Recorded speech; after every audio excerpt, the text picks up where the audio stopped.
In the headlines of this hour on VTV News, Party Chief attends the 9th Golden Hammer and SICKLE Award ceremony honoring outstanding press contribution to party building. And let's have a look at the vibrant cherry blossoms that is drawing visitors to Dalat.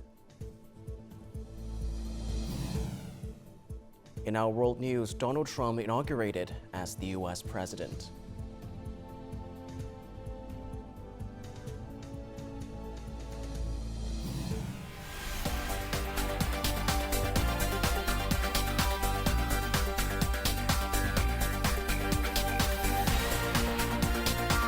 Broadcasting from Hanoi, the capital of Vietnam. VTV News starts right now. Good afternoon. It is currently 3 p.m. local time and you're tuning in to 30 minutes of VTV News. I'm Dylan Lei with the latest updates. Now, on Monday night, ahead of the 95th anniversary of the Communist Party of Vietnam's founding, Party General Secretary Tô Lâm attended the ceremony for the National Press Award on Party Building, the 9th Golden Hammer and SICKLE Award 2024. This year, the Golden Hammer and SICKLE Award received 2,544 entries, 328 more than last year. The organizing committee presented multiple honors at the ceremony: 10 thematic awards, 40 consolation prizes, 18 C prizes, 12 B prizes, and 6 A prizes for outstanding entries. Praising the winners, Party General Secretary Tô Lâm emphasized that today's era demands higher standards from revolutionary journalism. He called for the press to evolve accordingly, developing more exceptional writers and works that effectively capture the party and nation's significant transformations. 2025 is a key year for us as we strive to implement the resolution of the 13th National Party Congress and conduct party congresses at all levels leading up to the 14th National Party Congress. It's also a year of many major holidays, including the 100th anniversary of Vietnam Revolutionary Press Day. The most important task in 2025 is to achieve our established targets and plans, creating the groundwork for breakthrough developments in the next term. In this context, press coverage of party building should actively help strengthen and refine the party to fulfill its historic mission of leading national development into the new era. The press must carefully monitor the party's and country's key political priorities to provide comprehensive, insightful, and focused coverage. At the ceremony, Politburo member Lê Minh Hưng, Secretary of the Party Central Committee and head of the Central Organizing Committee, announced the launch of the 10th Golden Hammer and SICKLE Award for 2025. This announcement aims to raise awareness about party-building efforts and motivate broader social engagement in strengthening both the party and political system. On Tuesday morning, during the second meeting of the Central Steering Committee on implementing Resolution 18 of the 12th Party Congress on some issues regarding the continued reform and reorganization of political system to ensure it is lean, effective, and efficient, Party General Secretary Tô Lâm commented the efforts of the Party Central Committee's Organization Commission, the Steering Committee's standing body, and other agencies, localities, and units. He praised their outstanding work in swiftly and efficiently assessing the resolution through innovative and decisive methods. While acknowledging that the organizational framework is now in place, he emphasized that significant work lies ahead. The steering committee must continue addressing practical issues, providing guidance and evaluating the new structure's effectiveness and synergy, while managing personnel matters to ensure the system operates smoothly.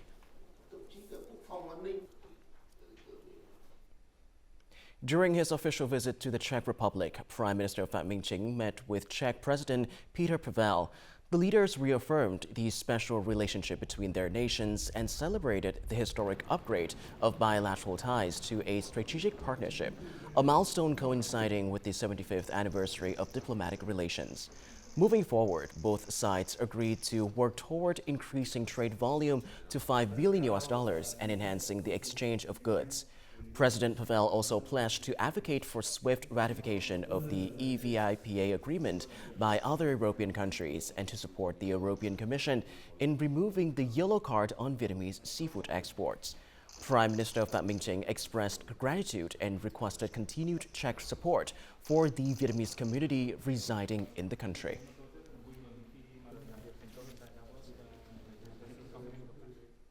At the opening of the Francophone Parliamentary Forum on Sustainable Agriculture, Food Security and Climate Change Adaptation in Cần Thơ City on Tuesday morning, National Assembly Chairman Trần Thanh Mẫn outlined the forum's purpose to boost cooperation among French-speaking nations in developing sustainable agriculture, securing household livelihoods, ensuring national food security, and responding to climate change. He also affirmed Vietnam's active and responsible role in multilateral partnerships and its commitment to advancing the Francophone community. Chairman Trần Thanh Mẫn noted that the upcoming Cần Thơ Declaration would mark a significant step in strengthening Francophone Parliament's role in tackling global challenges and implementing practical solutions. General Secretary Tô Lâm, State President Lương Cường, and Prime Minister Phạm Minh Chính sent congratulatory letters today marking Donald Trump's inauguration as the 47th President of the United States. The Vietnamese leaders reiterated that the U.S. is a strategically important partner for Vietnam and expressed confidence that under President Trump's leadership, the Vietnam-U.S. relationship would strengthen further based on mutual respect for independence, sovereignty, and political systems. They noted this partnership would contribute to peace, stability, cooperation, and sustainable development in the region and globally, especially as the two nations celebrate the 30th anniversary of diplomatic relations in 2025 and the two-year milestones of the Vietnam-U.S. Comprehensive Strategic Partnership. Vice President Võ Thị Ánh Xuân also sent a congratulatory letter to Vice President James David Vance. Now at 12 p.m. Eastern Time on January the 20th, Donald Trump was sworn in at the U.S. Capitol, officially becoming the 47th President of the United States of America. Immediately after taking his oath, President Trump made a series of important decisions. Members of both houses of Congress and former U.S. presidents attended the inauguration. Leaders of major social media companies and tech corporations contributed millions in donations to the inaugural events.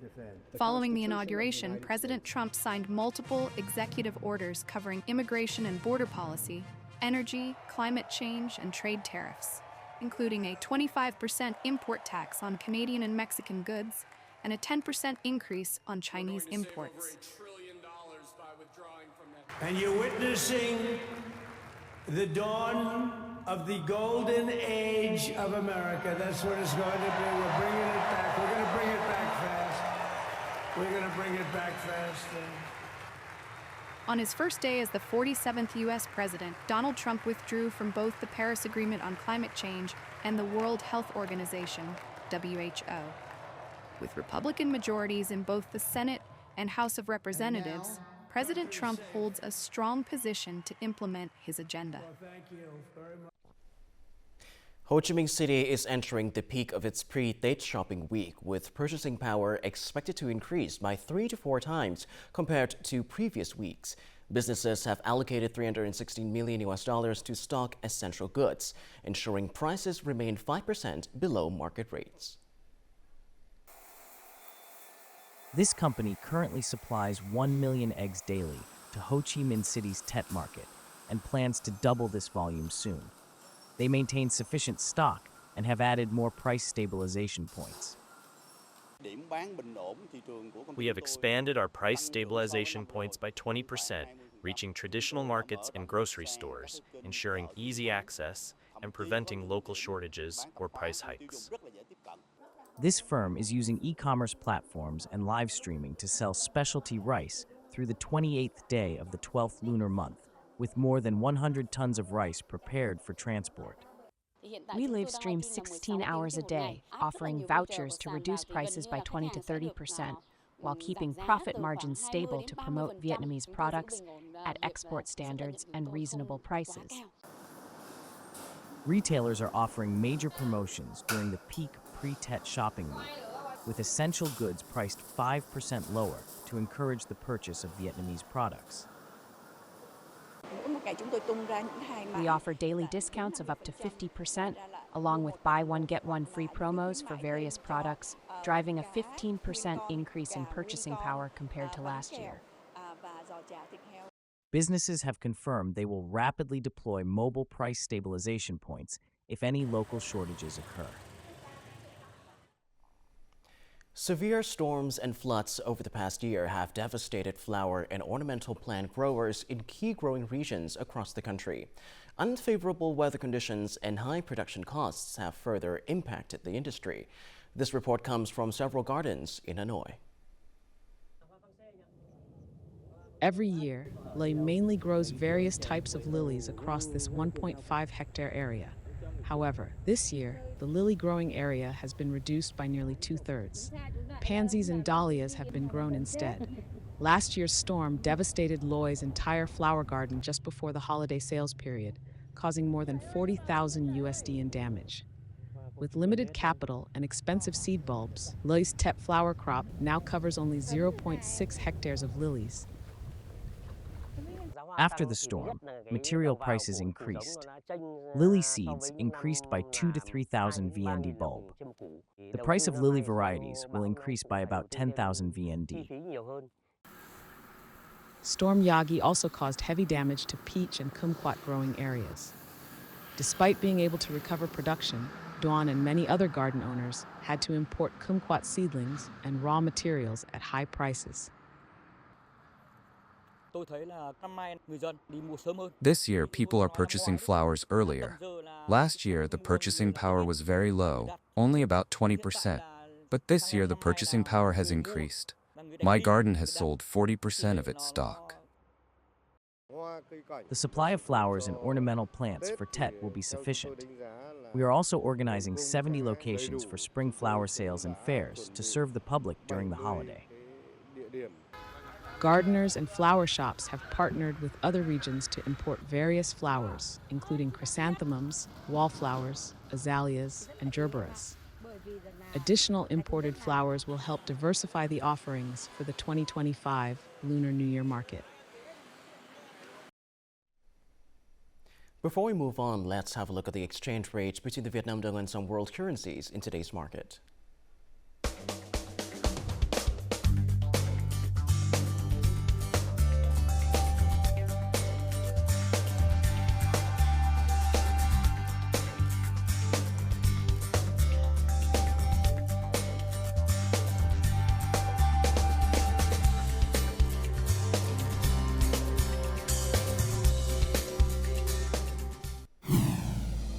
Coming up next on VTV News. Hanoi targets full electric bus fleet transformation by 2035. And later on, vibrant cherry blossoms draw visitors to Dalat.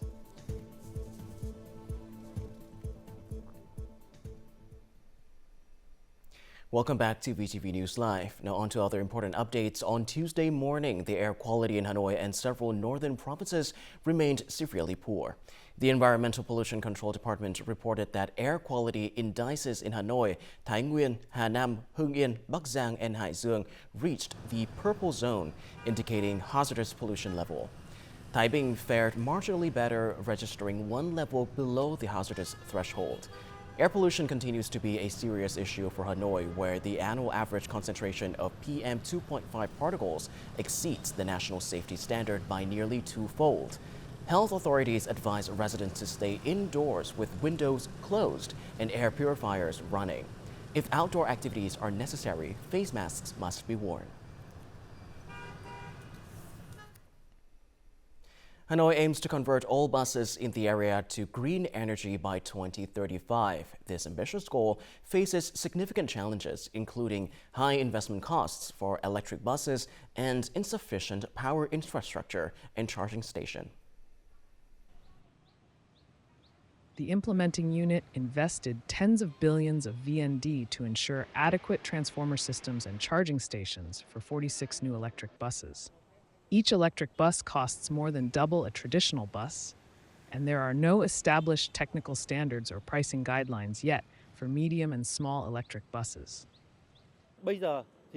While the city can establish immediate standards for these buses, these standards will need updating after 5 to 10 years of depreciation. This poses a challenge for existing businesses, especially those operating thousands of buses, as meeting the 2030 deadline will create significant financial pressure. Hanoi needs about 1.9 billion USD to complete its bus greening initiative. Currently, the city operates just over 200 electric buses across more than 10 routes. With about 1,800 buses still needing replacement by 2030, the city faces a significant challenge in meeting its target. We are amending several articles of Resolutions 07 to create mechanisms that encourage investment in vehicle fleets and charging stations. Additionally, we are asking agencies and banks to provide favorable interest rates and loans to help businesses transition to electric and green energy. Aiming to complete the project by 2030, Hanoi's leaders have recently asked the City Development Investment Fund to support businesses in converting their vehicles. The city has also directed the Department of Transport and Finance to prepare proposals for the People's Council's next session this year. The initiative focuses exclusively on electric buses rather than natural gas vehicles.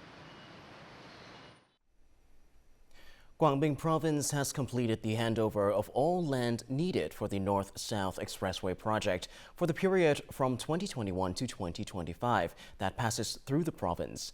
The project management unit of the Ho Chi Minh Road project, overseeing the Vat Ninh Cam Lộ section, has received the final land transfer in Lệ Thủy district to begin construction. The construction team will now remove organic soil, structures, and foundations before leveling the site for subsequent construction phases. The project extends 126 kilometers across 6 districts, towns, and cities, covering 35 communes and wards. Tân Sơn Nhất International Airport has entered the peak Lunar New Year 2025 travel period. To ensure hassle-free travel for passengers, the airport is implementing measures to minimize congestion during this busy period. After working in the United States for nearly 20 years, this is Chang's first state homecoming. She was able to quickly get through the airport due to the automated immigration process and the support of airport staff. There are a lot of people, but the service is very friendly and efficient. It didn't take long at all. I am so excited to return home. This time it was very fast. Once I got off the plane, I was able to go straight through without delay. Tân Sơn Nhất is focusing on optimizing operational procedures in a flexible and innovative manner, improving efficiency through digital transformation. The airport has organized its activities through the AOCC Center, which coordinates all operations. Representatives from relevant units are stationed here to collaborate and make decisions regarding the overall operation. Tân Sơn Nhất Airport has adjusted its flight scheduling parameters to meet the demand for travel during peak days. The airport is requiring all non-aviation service providers to ensure the quality of their services. On Monday morning, the Ho Chi Minh City Labor Federation organized a day trip for 140 workers and their families returning home for the holiday. Notably, that is the first year that the Vietnam General Confederation of Labor and the Vietnam Railway Corporation met the full round-trip ticket price for workers at a cost of nearly 2 billion Vietnam dong. Along with the Union Train, the Ho Chi Minh City Labor Federation supported 45,000 bus and plane tickets for union members and workers to return to the Central Highlands, and the Southwest regions. In Vietnam, food waste prevention is not yet law, but it is encouraged through community efforts and national programs. The Vietnam Food Banking Network provides free food to vulnerable groups and helps reduce food waste. Their efforts have resulted in hot meals for those in need during the Lunar New Year. As the Lunar New Year approaches, children eagerly await their gifts. Meanwhile, a special vehicle has brought the spring to the Vietnam Food Bank's kitchen, preparing a greater gift. These are the ingredients for 120 sticky rice cakes for the 2025 Lunar New Year program, including meat, sticky rice, and other supplies from wholesale markets and partner farms. About a dozen people gathered to help as soon as the ingredients arrived. with experienced hands wrapping the cakes and others cleaning leaves and preparing strings. I live nearby, so I came to help. Some donate money, others offer their time, all to bring joy to orphan children with the cakes. Most of today's special chefs come from food production and processing companies. Their food items are carefully prepared and delivered with heartfelt care to the children at SOS Village. Each year, we set aside extra products to ensure orders are met, and at year-end, we donate these quality products to the children. The moment everyone had been waiting for arrived. The festive meal with mothers, siblings, and friends from the 16 homes in SOS Village was ready. Cherry blossoms are blooming brilliantly across the Central Highlands, creating a stunning spring landscape. The pink flowers that line the roads have drawn crowds of tourists capturing photos and admiring their beauty. Join us as we explore this spectacle in Dalat. Despite the cold, this group of young people visited Kodut Tea Hill to see the cherry blossoms and take photos. The flowers are blooming beautifully, creating such poetic scenery. It's a bit chilly, but the beauty is undeniable. The romantic tea gardens spark our curiosity to explore, making this place more special than any city. Cherry blossoms line the streets of Dalat, though locals say it's hard to predict when or where they will bloom first. This year, the first blossoms appeared on Kodut Tea Hill. At 1,500 meters above sea level, the pink flowers blend with the green tea trees, creating a picturesque landscape that visitors shouldn't miss this season. The cold weather inspired me to capture photos of the pink cherry blossoms, green tea leaves, and distant windmills, resulting in the beautiful pictures.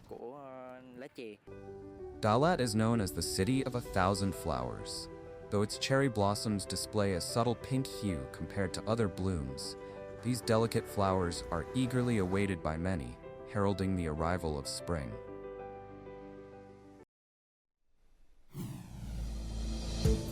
Coming up next in our world news, Thailand seizes record 1.6 tons of crystal meth.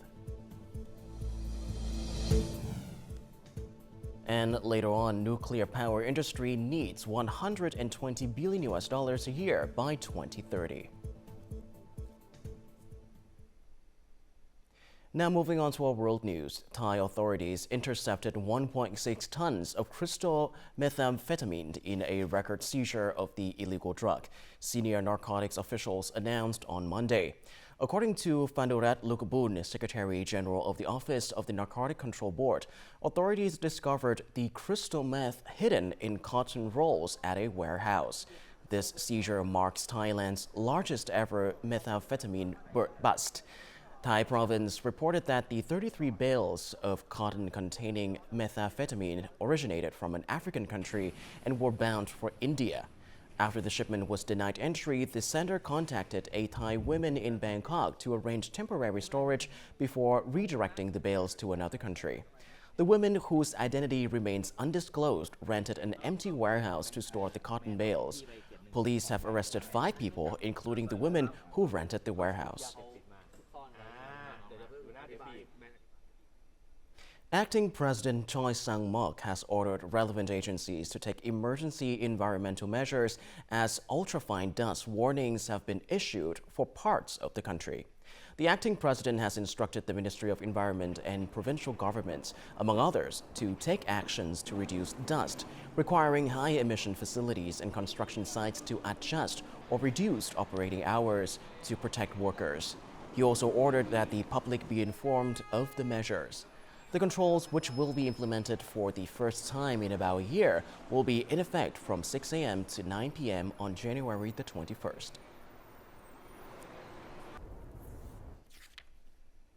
According to a new report from the International Energy Agency, IEA, global nuclear energy financing must double to $120 billion by 2030 to meet growing infrastructure demands. The IEA report states that both public and private investment are requiring to meet the increasing financing needs of the nuclear energy sector. According to the IEA, assessing and forecasting future financing is crucial to reducing costs and attracting private investment in nuclear power.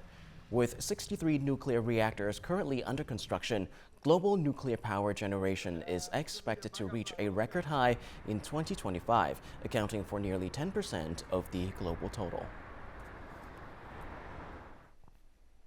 Up next, let's have a look at the weather forecast for Vietnam and other locations in the world.